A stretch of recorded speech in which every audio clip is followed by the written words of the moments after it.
What's up, guys? Welcome to day 4 of the 12 days of Christmas. I hope you really enjoyed our last one. It was really deep into what gratitude is, why we should be grateful for the small moments, the big moments, the tough moments, and the beautiful moments, right? So today's topic is about what are some of the 5 habits that you can start your day with to be tranquilo, right? For me, and again, no pro in this, but these are some of the things that work for myself. I've recommended them to people. They've applied them in their life and they really enjoy them. So I thought, why not share with you guys some of the things that I do every single day, and sometimes I miss, but I at least make an initiative to try to do these things. And this is based off of a lot of podcasts that I've listened to, a lot of books that I've listened to. For some of you that are not familiar with podcasts, the Huberman Lab, it's really scientifically based podcast. Some of the concepts that I believe in are really based off of that. And just reading a lot of books around entrepreneurs, successful, spiritual individuals that I've really been able to kind of understand themselves, dealt with adversity, and what are some of the tactics that they've done to achieve that, right? So for me, step 1 is waking up and putting myself into sunlight, right? So if you don't have that option because you wake up early, that's fine, right? When you have that opportunity, the light comes out, try to start your day with sunlight. Why? It's just something about that vitamin D, something about that sunlight, it just kind of brings you up, it gets you lifted up. I don't know the science behind it, but it's something that works. So if you wake up and it's sunny out, make sure you take up some sun, maybe open up, have your cup of coffee outside, whatever it may be, go for a little morning walk, whatever that may be. If it's dark out, you wait for that sun to come out and you do that. The second thing is meditation.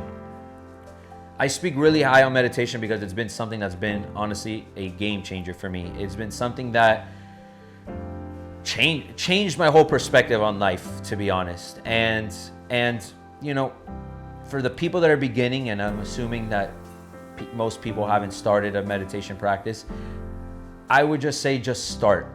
Don't be stuck to some sort of like, oh dude, this is so hard, or like I can't sit still, or like meditation's not for me. I thought the same thing. I thought meditation was not for me. I'm like, there's no way in hell I can sit still. And you don't have to sit still for 20 minutes your first time. Just sit, just close your eyes, put on some nice soothing music, and just close your eyes and see where your mind takes you, because that's what it's all about. It's about looking within. It's about seeing what your thoughts are without any judgment, right? Because what happens is we sit there, we close our eyes, we put our meditation, and what do we start thinking about? We start thinking about what you got to do today, the mistake that you made yesterday, some relationship problems, financial problems, whatever it may be, right? Real life stuff. Not to say that they're not relevant, but in that moment, right now, when you're meditating, they are irrelevant, right? Because the only thing that matters at that time is you and your thoughts in that moment, and about immersing into yourself and looking about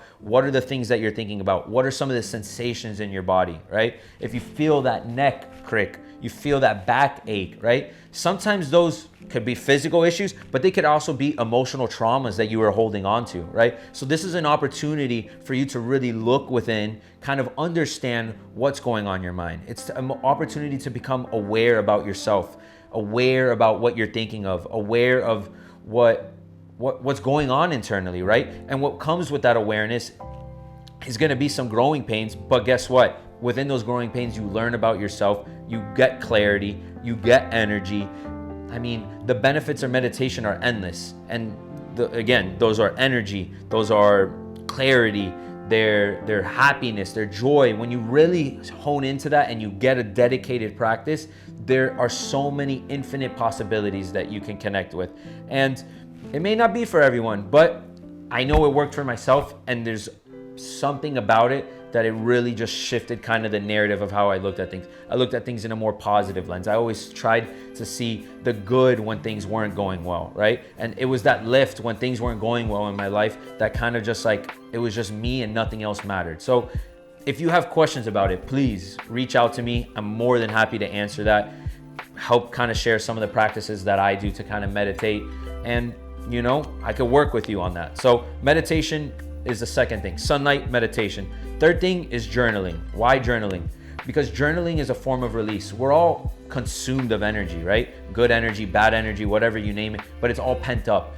And a form of release is journaling, right? Just putting your thoughts on paper, whether it's a business idea, a creative idea you have for work, or just you're feeling some type of way and you want to write what you're feeling, right? And you haven't been able to really express it to someone through verbal, right? We all have forms of expression.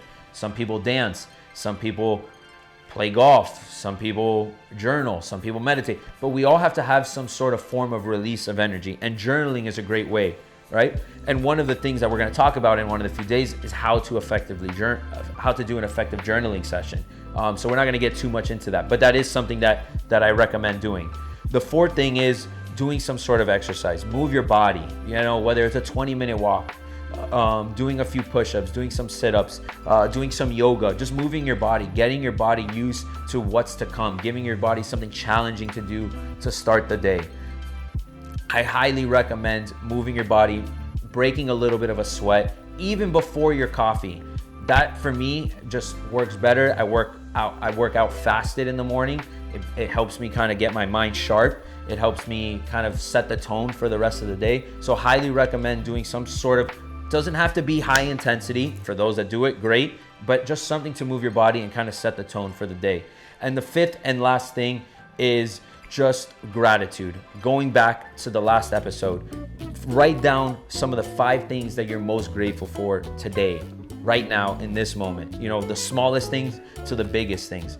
What are things that you're grateful for that could be, right? What are things that are here right now? Just writing anything down that you are truly grateful for in this moment. What that does, it just, again, sets the tone for the day. It tells you, hey, I am in a good place. I am not in a bad place.